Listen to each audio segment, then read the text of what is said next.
नमस्कार, मेरा नाम है डॉक्टर पुरुधमन और आज इस वीडियो में हम बात करने वाले हैं कि पैरालिसिस पेशेंट में हम किस तरह से फास्ट रिकवरी लेकर आ सकते हैं। अगर कोई भी पैरालिसिस का पेशेंट अपनी कंडीशन को तेज़ी से सुधारना चाहता है, इम्प्रूवमेंट लेकर आना चाहता है, दोबारा से ढंग से चलना चाहता है, तो उसको अपने आप को समझना पड़ेगा कि उसके साथ हुआ क्या है। जब किसी को ब्रेन स्ट्रोक होता है, दिमाग के अंदर क्लॉट आता है या नस फटती है, तो दिमाग का एक हिस्सा डैमेज हो जाता है। जिसकी वजह से दिमाग का वो हिस्सा जो काम करता था, यानी आपके हाथ पैर को जो चलाता था, वो नहीं चला पा रहा। इस वजह से हमारे हाथ पैर की ताकत चली जाती है। अगर आप हमने इसमें रिकवरी लेकर आनी है, तो अब आपको ये समझना पड़ेगा कि हमें रिकवरी के लिए क्या-क्या चीज़ों की ज़रूरत पड़ती है। क्योंकि अगर रिकवरी के लिए जिन-जिन चीज़ों की ज़रूरत पड़ती है, उनमें से कोई भी चीज़ कम होगी तो रिकवरी होगी? नहीं होगी। तो शुरुआत करते हैं सबसे पहली रिक्वायरमेंट की, और वो है सही खाना। हमारी बॉडी खाने से बनी है। हमने खाना खाया था, खाने में जो ताकत थी वो हमारी बॉडी को लगी और हमारी हाइट, वेट सब कुछ बना। तो हमारे खाने का हमारी बॉडी पे डायरेक्ट इम्पैक्ट होता है। अब एक पैरालिसिस पेशेंट को नुकसान हुआ है ब्रेन के अंदर, उसे चाहिए रिकवरी। अगर उसके खाने के अंदर प्रोटीन की कमी होगी, तो उसकी रिकवरी स्लो देखने को मिलती है। क्यों देखने को मिलती है? क्योंकि हमारा जो पूरा शरीर है, वो प्रोटीन का बना हुआ है। चाहे हमारे नाखून हैं, हमारे बाल हैं, सब कुछ प्रोटीन का बना हुआ है। तो अगर खाने में प्रोटीन की डेफिशिएंसी देखी जाती है, तो देखा जाता है कि पैरालिसिस पेशेंट में रिकवरी अच्छी नहीं हो पाती। अब ये जो प्रोटीन है, आप कहीं से भी ले सकते हैं। आप दालों से लो, दूध से लो, आप उसको नॉन-वेज एग से लो, फिश से लो, चिकन से लो, बट हमारी बॉडी में प्रोटीन की डेफिशिएंसी नहीं होनी चाहिए। बॉडी में जितना अच्छी मात्रा में प्रोटीन जाएगा, उतनी अच्छी रिकवरी हमें देखने को मिलेगी। अब सिर्फ खाने में प्रोटीन की डेफिशिएंसी को खत्म करने से हमारा काम बनेगा? आंसर है नहीं। जब हम खाना खाते हैं, तो खाने में हम कार्बोहाइड्रेट्स के साथ, प्रोटीन के साथ-साथ बहुत सारी और चीज़ें लेके जाते हैं, जिनको हम कहते हैं न्यूट्रिएंट्स। ये जो न्यूट्रिएंट्स होते हैं, विटामिन्स होते हैं, ये हमारी बॉडी में अलग-अलग काम करते हैं। अगर आपकी बॉडी में विटामिन डी की डेफिशिएंसी हो रही है, तो हम क्या देखते हैं कि हमारी हड्डियों में दर्द हो रहा है, हमारी मांसपेशियों में दर्द हो रहा है। विटामिन बी12 की डेफिशिएंसी हो जाए, तो हमारी जो ब्रेन की फंक्शनिंग है, वो कमज़ोर हो जाती है। यानी हमारी बॉडी के लिए विटामिन ज़रूरी हैं, और खासकर 2 विटामिन्स, विटामिन डी और विटामिन बी12। अब विटामिन डी जो होता है, वो अक्सर नॉन-वेज मटीरियल में ज़्यादा देखने को मिलता है और हमें धूप से मिलता है। तो अगर आप वेजिटेरियन हैं, तो मैं आपसे चाहता हूँ कि आप एक बार अपना विटामिन डी का टेस्ट करवा लो। अगर विटामिन डी आपकी बॉडी में डेफिशिएंसी है, तो रिकवरी हमें स्लो देखने को मिलेगी। तो हमें विटामिन डी को पूरा करना है। अब चाहे इसे आप खाने से पूरा करो, दूध से पूरा करो, या फिर आप सप्लीमेंट से पूरा करो, बट विटामिन डी बॉडी में सफिशिएंट अमाउंट में रहना चाहिए। ये ज़रूरी है रिकवरी के लिए। दूसरा विटामिन जो मैंने आपको बताया था, वो था विटामिन बी12। अगर विटामिन बी12 किसी की बॉडी में कम है, तो उसे ब्रेन से रिलेटेड इश्यूज़ आने शुरू होते हैं। नसों में दर्द होना शुरू हो जाता है, याददाश्त कमज़ोर हो जाती है।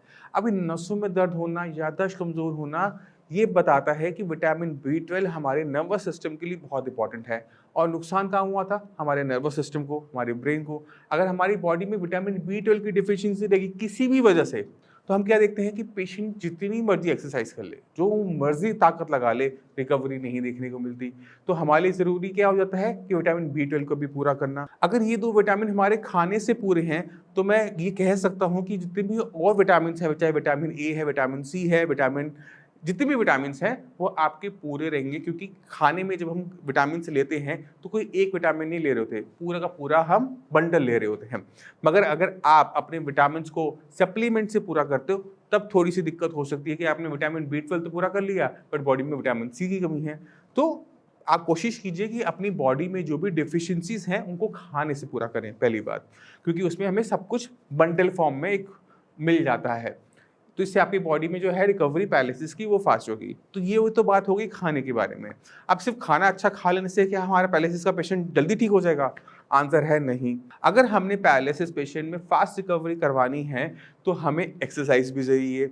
एक्सरसाइज कौन सी चाहिए वो इंपॉर्टेंट हो जाता है। एक पैरालिसिस का पेशेंट होता है जो 5-5 मिनट बाद अपनी एक्सरसाइज को बदलता रहता है। कभी ये एक्सरसाइज कर रहा है, कभी ये एक्सरसाइज कर रहा है, लेग की भी ऐसी ही कर रहे हैं, कभी पंजा आगे पीछे कर रहे हैं, कभी घुटना मोड़ रहे हैं, कभी अपने हाथ पैर को चला रहे हैं, कभी उठक-बैठक लगा रहे हैं, हर एक एक्सरसाइज पे 5-5 मिनट। अब एक एक पेशेंट वो होता है जो ये सब कुछ नहीं कर रहा, वो सिंपल एक एक्सरसाइज करता है, बट दिन में इतनी बार करता है कि वो उसमें अच्छा हो जाता है। अब अगर जब हम दोनों पेशेंट को कंपेयर करते हैं, तो हम देखते हैं कि जो पेशेंट एक सिंगल एक्सरसाइज में सारी एक्सरसाइज कर रहा है, उसकी रिकवरी फास्ट है। अगर मैं किसी पेशेंट को बोलता हूँ कि आपको पैर में दिक्कत है, पैर आपका सही तरीके से नहीं चल रहा, आप बस पैर को सही से चलाने की कोशिश करो, सही तरीके से वॉक करो। बैलेंस का इश्यू आ रहा है, बैलेंसिंग एक्सरसाइज वॉक करते हुए ठीक करो। अगर आपको घुटना नहीं चल रहा, आप चलते हुए अपने घुटने की जो मूवमेंट है उसको ठीक करने की कोशिश करो। तो हम क्या देखते हैं कि जिन पेशेंट के अंदर हम वॉक वाली एक्सरसाइज करवाते हैं, सही तरीके से वॉक हम प्रैक्टिस करते हैं, उन पेशेंट के अंदर हमें रिकवरी बाकी पेशेंट्स की कंपैरेटिव में अच्छी और फास्ट देखने को मिलती है। क्यों मिलती है उसको भी समझने की कोशिश करते हैं हम। जब मैं पंजा अलग एक्सरसाइज कर रहा था, घुटने की अलग एक्सरसाइज कर रहा था, अपनी हिप जॉइंट की अलग एक्सरसाइज कर रहा था, ये सब स्ट्रांग हो रहे थे। पर इन्होंने आपस में मिलकर किस तरह से काम करते हुए मरीज को आगे चलाना है, कैसे उसने पूरे वजन को संभालना है, वो नहीं सीखा। तो जब हम बेड पे या चेयर पे एक्सरसाइज करते हैं, हम वहाँ पे अच्छे होते चले जाते हैं। हम देखते हैं कि पेशेंट का लेग पहले से अच्छा उठ रहा है, पर जब हम उन्हें खड़ा करते हैं, चलाने की कोशिश करते हैं, जो इम्प्रूवमेंट हमें बेड पर या फिर चेयर पर बैठ के एक्सरसाइज करने पे देखने को मिल रही थी, वो चलते हुए हमें देखने को नहीं मिलती। हमें लगता है कि चलने में कंडीशन वैसी की वैसी है। मगर अगर हम यही एक्सरसाइज, लेग की जो एक्सरसाइज है, वो सारी आपस में मिलाकर पेशेंट को एक मूवमेंट देते हैं, तो क्या होता है कि ब्रेन अडैप्ट कर जाता है। ब्रेन को समझ में आना शुरू हो जाता है कि मुझे ये पैर चलाने में यहाँ दिक्कत हो रही है, यहाँ बैलेंस बनाने में दिक्कत हो रही है, मेरा पंजा सही तरीके से नहीं पड़ रहा है, वो टेढ़ा पड़ रहा है। तो ब्रेन इसे ऑटोमेटिक तरीके से एडजस्ट करता चला जाता है, वो अडैप्ट करता चला जाता है, और क्या होता है कि हमारी जो कंडीशन थी वो बहुत स्पीड से ठीक होनी शुरू हो जाती है। तो ध्यान के रखना है कि एक्सरसाइज ज़रूरी है। एक्सरसाइज हाथ पैर की ना करके अपनी ब्रेन की करो, ब्रेन को चेंज करने की कोशिश करो कि वो सीख जाए नए माहौल में ढलना। अब चलते हैं तीसरे सबसे इंपॉर्टेंट चीज़ के ऊपर, वो है कि ब्रेन का सीखने लायक बने रहना। जब हम छोटे होते हैं, हम कुछ भी सुनते हैं, देखते हैं, हमें बहुत जल्दी तरीके से हम सीख जाते हैं, और जैसे जैसे हम बड़े होते चले जाते हैं, हमारी सीखने की क्षमता कम होती चली जाती है। कम हो जाती है, खत्म नहीं होती। हम जब चाहें तब सीख सकते हैं, मगर हमारी क्षमता कम हो जाती है। हमारा ब्रेन की जो डेवलपमेंट है वो कहीं न कहीं कुछ हदों तक रुक जाती है। अगर हम अपनी ब्रेन की सीखने की क्षमता को बढ़ाए रखते हैं, तो हम क्या देखते हैं कि पेशेंट पैरालिसिस में रिकवरी फास्ट दिखा देता है, क्योंकि ब्रेन का हिस्सा जो तो क्लॉट की वजह से, नस फटने की वजह से डैमेज हो गया, वो तो मर गया। बट बाकी जो हेल्दी ब्रेन का टिश्यू है, वो सीख रहा है। क्या सीख रहा है? दोबारा से हाथ से काम लेना, दोबारा से बोलना, दोबारा से चलना। तो हमने क्या करना है? इसको बनाए रखना है। अगर हमारे ब्रेन के अंदर इम्प्रूवमेंट होती रहेगी, तो वो हमें अपने हाथ पैर में भी नज़र आती रहेगी।